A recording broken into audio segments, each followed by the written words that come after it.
নমস্কার বন্ধুরা, আপনাদের আরো একবার স্বাগত জানাই পাবলিক ভিউ কলকাতাতে।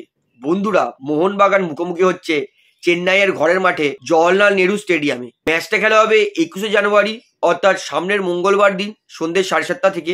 এই ম্যাচে দুই দলের প্লেইং 11 ফরমেশন স্টার্টিং লাইনআপ কি হবে, এই ম্যাচে দুই দলের শক্তি দুর্বলতা কি, এই ম্যাচে দুই দল কি প্লেইং 11 নামাতে পারে, বর্তমান পরিস্থিতি অনুযায়ী এই ম্যাচ জেতার সম্ভাবনা কোন দলের বেশি, এই ম্যাচটা জেতাটা দুই দলের জন্য কতটা গুরুত্বপূর্ণ এবং হেড টু হেড কি বলছে সমস্তটাই কিন্তু আপনাদের জানাবো। তাই অনুরোধ করা হচ্ছে ভিডিওটা শেষ পর্যন্ত দেখবেন এবং যারা চায় নতুন আছে সবাইকে অনুরোধ করবো, যেহেতু এখানে আপনারা খেলার সমস্ত রকম আপডেটস পেয়ে যাবেন, তারা অবশ্যই চ্যানেলটিকে সাবস্ক্রাইব করে বেল আইকন প্রেস করে অল করে রাখবেন। তাহলে বন্ধুরা আরো একবার বলি, চেন্নাই ভার্সেস মোহনবাগান এই ম্যাচটা খেলা হবে 21 তারিখ সামনের মঙ্গলবার দিন সন্ধ্যে 7:30 থেকে চেন্নাইয়ের হোম গ্রাউন্ডে।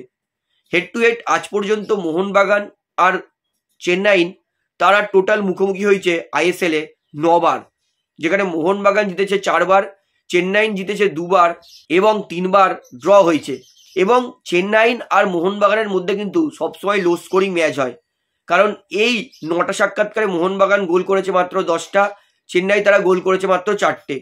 অর্থাৎ বুঝতেই পারছি খুব লো স্কোরিং ম্যাচ হয়। এবং এই সিজনেরই প্রথম লেগে যেটা যুবভারতী ক্রীড়াঙ্গনে খেলা হয়েছিল, সেখানে কিন্তু মোহনবাগান চেন্নাইকে মাত্র জেসন কামিন্সের একমাত্র করা গোলে কিন্তু হারিয়েছিল। অর্থাৎ এই সিজনেও চেন্নাইকে কিন্তু মোহনবাগান হারিয়েছে। এই ম্যাচটা দুই দলের জন্য জেতাটা কতটা গুরুত্বপূর্ণ, চেন্নাইয়ের বিরুদ্ধে মোহনবাগানের জেতাটা কতটা গুরুত্বপূর্ণ। মোহনবাগান তারা পয়েন্টস টেবিলে এই মুহূর্তে 1 নম্বরেই আছে। মোহনবাগান তারা খেলেছে 16 ম্যাচ, পয়েন্ট তাদের 36। অর্থাৎ মোহনবাগান তাদের জন্য গুরুত্বপূর্ণ, কারণ মোহনবাগান আর সেকেন্ড দলের মধ্যে এতদিন পয়েন্টের ডিফারেন্স ছিল 8 অথবা 9-এর, কিন্তু যেহেতু মোহনবাগান জামশেদপুরের বিরুদ্ধে ড্র করেছে, তাই জন্য মোহনবাগান অর্থাৎ 1 নম্বর এবং এফসি গোয়া 2 নম্বর এই দলের মধ্যে পয়েন্ট ডিফারেন্স হচ্ছে মাত্র 6-এর ডিফারেন্স, কিন্তু খুব একটা হিউজ ডিফারেন্স নয়। তাই মোহনবাগান চাইবে যে চেন্নাইয়ের ঘরের মাঠে গিয়ে ম্যাচটা জিতে মোহনবাগান একদম আরো একবার ভালো একটা কম্পিটিটিভ 9 পয়েন্টের লিডটা নিক। তাই জন্য কিন্তু চ্যাম্পিয়ন হওয়ার জন্য মোহনবাগানকে কিন্তু এইখান থেকে ম্যাচ জিততে হবে। এবং চেন্নাইয়ের জন্য গুরুত্বপূর্ণ, কারণ চেন্নাই জানে তাদের 16 ম্যাচে 17 পয়েন্ট, চেন্নাই জানে আমাদেরকে কিছুবি করে 30 পয়েন্টে যেতে হবে। তার জন্য চেন্নাইয়ের এখনো লাগবে 13 পয়েন্ট। এবং লাস্ট সিজনও চেন্নাই কিন্তু এরকম স্ট্রাগল করছিল, সিজনের শেষের কয়েকটা ম্যাচ আগে মোহনবাগানের বিরুদ্ধে তারা জিতেছিল, তারপর থেকে কিন্তু তারা সব ম্যাচ জিততে জিততে তারা টপ 6-এ কোয়ালিফাই করেছিল। তাই চেন্নাই চেষ্টা করবে আরও একবার এই জিনিসটাকে রিপিট করার। তাই এই জন্য কিন্তু দুই দলের ম্যাচটা জেতাটা খুবই গুরুত্বপূর্ণ। এইবারে আসে শক্তি দুর্বলতাতে। সর্বপ্রথমে চেন্নাই দলে আসি। চেন্নাইয়ের এই ম্যাচে সব থেকে বড় শক্তি হবে চেন্নাইয়ের ওয়েদার।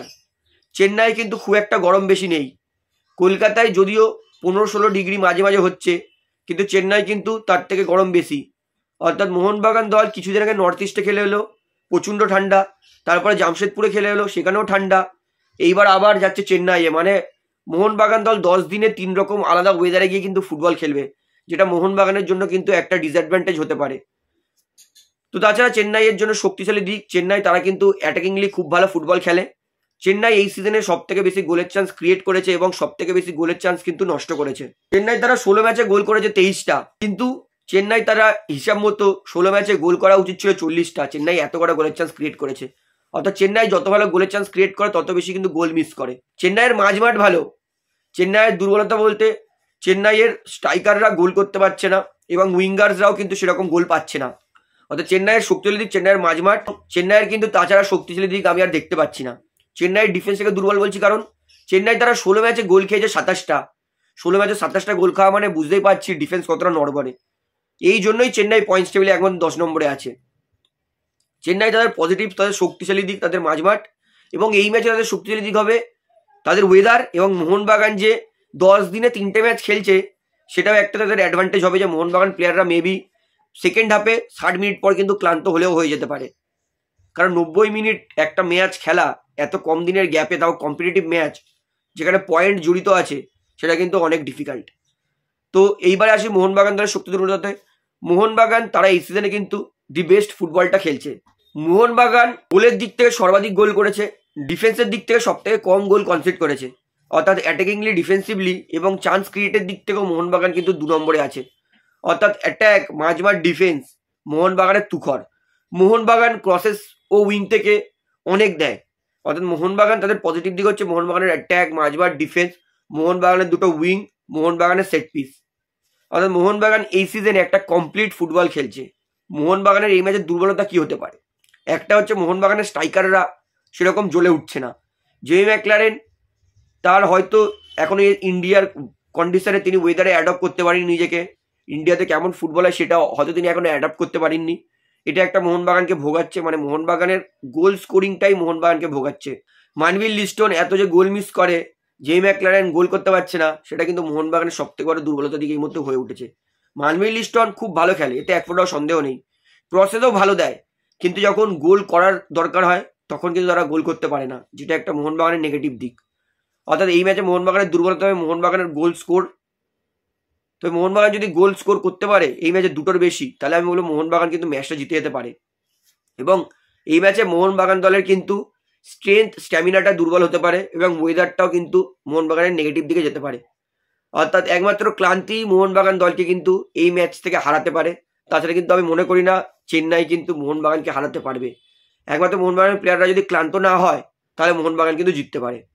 তো এটা হচ্ছে দু দলের শক্তি দুর্বলতা। এবার সেই প্লেইং ইলেভেনে সবার প্রথমে হচ্ছে চেন্নাই দলে।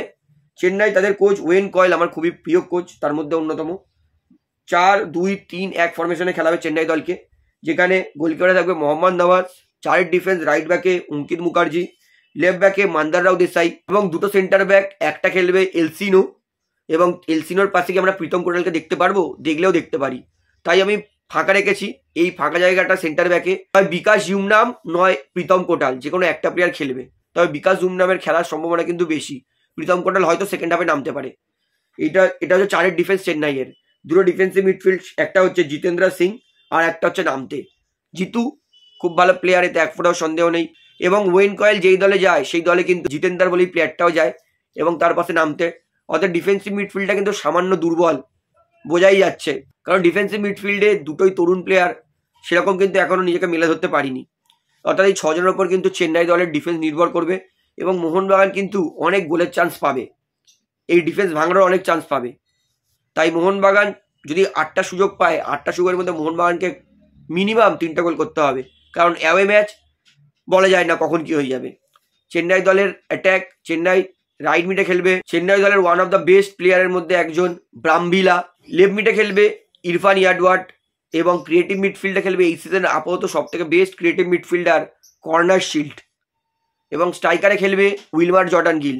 অর্থাৎ যদি কর্নার শিল্ড আর ব্রামভিলাকে যদি আটকে দিতে পারে, অর্থাৎ কর্নার শিল্ডকে আটকানোর কিন্তু দায়িত্ব থাকবে আপুইয়ার উপরে এবং আপুইয়া ড্যাম গুড এই দায়িত্বটা পালন করতে পারবে। এবং ব্রামভিলাকে আটকানোর দায়িত্ব নয় সুভাশিস বোস নয় আশিস রায়ের মধ্যে থাকবে। যদি কর্নার শিল্ড আর ব্রামভিলাকে যদি মোহনবাগান কন্ট্রোলে আনতে পারে, 3 পয়েন্ট মোহনবাগানের ঝুড়িতে আমি এখন থেকে দেখতে পাচ্ছি। কর্নার শিল্ড আর ব্রামভিলাকে আটকাতে হবে মোহনবাগানকে, আর নিজের যেই গোলগুলো চান্স পায় সেই গোলগুলোতে গোল করতে হবে। এইবার আছে মোহনবাগান দলের প্লেইং ইলেভেনে। মোহনবাগান কিন্তু আরো একবার এই ম্যাচে মলিনা 4-2-3-1 ফরমেশনেই খেলাবে, কারণ থাপা এখনো কিন্তু সুস্থ হয়নি, সাহাল এখনো কিন্তু সেরকম ফিট হয়নি। গোলকিপারে থাকবে বিশাল ক্যাথ, 4 ডিফেন্স, রাইট ব্যাকে আশিস রায়, লেফট ব্যাকে সুভাশিস বোস, দুটো সেন্টার ব্যাক অ্যালবার্তো আর টম। মোহনবাগানের 4টে ডিফেন্স যথেষ্ট ভালো খেলছে। লাস্ট ম্যাচ জামশেদপুরের বিরুদ্ধে একটা আনফর্চুনেট গোল খেয়ে গেছে, তাছাড়া কিন্তু ডিফেন্স মোহনবাগানের চাবুক। দুটো ডিফেন্সিভ মিডফিল্ড, একটা খেলবে দীপক টাংরি। এই সিজনে আমার প্রচণ্ড ইমপ্রেস করেছে আমাকে দীপক টাংরি, দুর্দান্ত খেলছে। এবং তার পাশে আপুইয়া। আমি শিওর মোহনবাগান এই ম্যাচে কিন্তু ক্লিন শিট বরাদ্দ করতে পারে, যেটা আমার মনে হচ্ছে। অর্থাৎ এই 6 জন যদি মোহনবাগানের ভালো ডিফেন্স করে, দায়িত্ব নিয়ে খেলে, তাহলে কিন্তু মোহনবাগান অবশ্যই এই ম্যাচে ক্লিন শিট তুলতে পারবে। মোহনবাগানের আক্রমণ যতই বলুক মানবীর সিং, লিস্টন কোলাস তো পারছে না, কিন্তু মোহনবাগানকে এদের দুজনকেই খেলাতে হবে, কারণ এদের মধ্যে পোটেনশিয়ালটা আছে এবং মোহনবাগানের কাছে কিন্তু তাছাড়া কোনো উপায় নেই। রাইট মিডে মানবীর, আই হোপ মানবীর তিনি গোল করবেন বা এই ম্যাচে অ্যাসিস্ট করবেন। লেফট মিডে লিস্টন কোলাসো। লিস্টন খুব ভালো রান করে, 1v1 ভালো দৌড়ায়, ভালো ড্রিবেল করে, ক্রসেস দেয়, কিন্তু লিস্টনকে কিন্তু গোলেও করতে হবে, শুধু ক্রসেস দিলে চলবে না, কারণ তিনি উইঙ্গার হিসাব মতো তিনি কিন্তু ফরওয়ার্ডেই যাচ্ছেন। এবং ক্রিয়েটিভ মিডফিল্ডারে আমি চাই ভাই গ্রেগ স্টুয়ার্টকে খেলাক, কারণ আগের ম্যাচে গ্রেগ স্টুয়ার্ট 15 মিনিট চেন্নাইয়ের বিরুদ্ধে খেলে কিন্তু চেন্নাইকে কাঁপিয়ে দিয়েছিল। তাই আমি চাই শুরু থেকে গ্রেগ স্টুয়ার্ট খেলুক, এবং গ্রেগ স্টুয়ার্টকে কিন্তু দরকার মোহনবাগান দলে। এবং মোহনবাগানের স্ট্রাইকারে জেমি ম্যাকলারেনই খেলবে, এতে এক ফোঁটাও সন্দেহ নেই। এবং জিসন কামিন্স তিনি কিন্তু সাব বিংস থেকে এসে কিন্তু ভালো খেলছেন, তাই আমি বলবো জেমি ম্যাকলারেন জেমি স্টার্টিং করছে করুক, এবং জিসন কামিন্স সাব বিংস থেকে এসে কিন্তু বেটার পারফরমেন্স করছে। তো এটা হবে মোহনবাগানের প্লেইং ইলেভেন। অবশ্যই মোহনবাগান সেকেন্ড হাফে জিসন কামিন্স, দুই পেড্রাটস, অভিষেক সূর্যবংশী ইত্যাদি প্লেয়ারকে নামাবে। দল দেখলে কিন্তু আমি মনে করি এই ম্যাচে কিন্তু মোহনবাগানের জেতার সম্ভাবনা অনেক বেশি এবং আমি 60-40 এগিয়ে রাখছি মোহনবাগানকে। তো আপনার কি মনে হয় এই ম্যাচটা কোন দল জিতে সেটা আমাকে কমেন্টে জানাবেন।